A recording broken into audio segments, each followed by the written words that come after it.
As you work to establish your LLC, you would like to ensure you haven't made any address mistakes. It's thrilling to start a company until you recognize how many things can go wrong. But if you achieve any degree of accomplishment, you'd like to ensure you safeguard your investments and construct your company in the right way.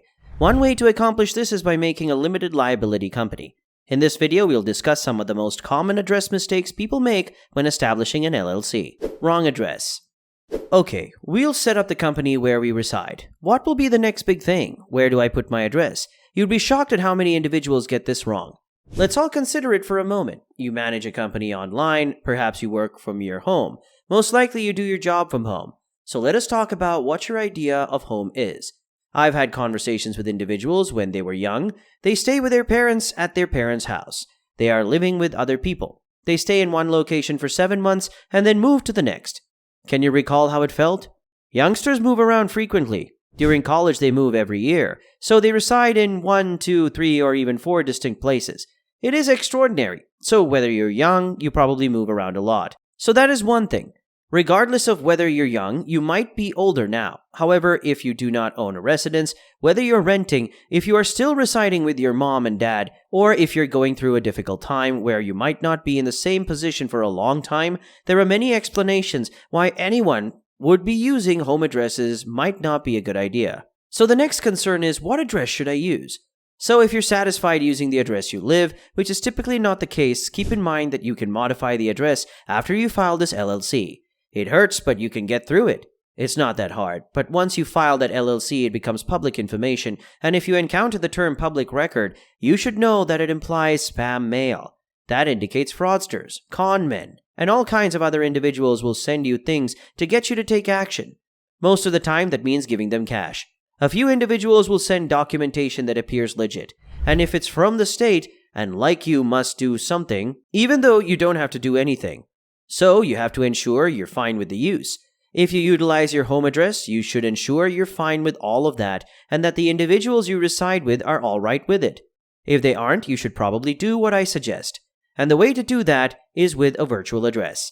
There are many factors why you can't use a post office box, but you can head to a location like mailboxes and so forth. The UPS store or another similar place and rent what's named a virtual address. Or you can rent a virtual address from a virtual office. That is an actual address where someone will get your mail and send it to you. Most LLC registrations in the US necessitate the company's physical mailing address. Overall, an address like this can be any place, but it can't be a P.O. box. Some states like Alabama, California, Massachusetts, Maryland, and Oregon sometimes demand that this type of address be within their state. Address isn't up to date. Delaware law says that a communications contact is the individual who is allowed to get messages from the registered agent. Registered agents keep track of the name, address, and mobile number of the person in charge of the interaction. They send mail and litigation from Delaware Secretary of State to the address given. Owners sometimes provide the job of being the contact for communication systems to an officer or administrative assistant. Members of an LLC occasionally neglect to notify their registered agent to refresh the contact details when the individual leaves the business. This might result in claims being sent to the wrong people, and if the litigation goes unsolved, a summary judgment could be made, using the registered agent's address as your office or mailing address. A popular misconception is that a registered agent's legal job is to be a general mail forwarding address. Registered agents must have a physical office address in the state and be capable of receiving notifications and service of the procedure from the Secretary of State and sending them to the communications contact. Your business does not require a physical office in Delaware to be a Delaware LLC. If a business lists the address of its registered agent instead of its own address, mail could be sent to the sender again. Also, their registered agent could quit if the registered agent's terms of service are broken. If you want a mailing address in Delaware, your registered agent can suggest a virtual office service. Some of our competitors will let you use the address of the registered agent as the business's address. If you contact the Secretary of State's office, they will also inform you that the registered agent's address may be used as the company's address. We won't let you do this, except if you own or regulate the registered address, in which case you're functioning as your very own registered agent. This is because doing so could make the LLC less protected from liability. If you are not your own registered agent, you should not use the registered address as the business location for your company.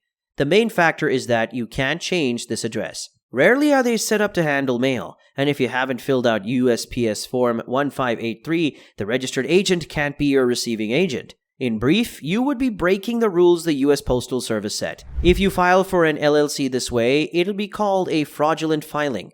This means that the LLC is prosecuted, and a skillful plaintiff lawyer estimates they may use this as a purpose to pierce the corporate veil of your LLC and end up suing you individually. The most significant part is to include an address you handle, or if you're worried about staying anonymous, to buy a real virtual office or mailbox. Whenever you do this, you genuinely have an agreement to rent or lease the mailbox, and you use that mailbox to do business. To get this right, you must sign documents from the USPS and follow their guideline for using a mailbox like this. This shows that you are definitely in charge of the mailbox. Not having the state file number. The state does not know your business's address, nor does it know how to notify at your company. In Delaware, the data about the primary contact is kept by the registered agent. So once you pay the franchise tax, the state can't be sure that your money will go to the right company if you choose the false one, even if it has a name that sounds a lot like yours.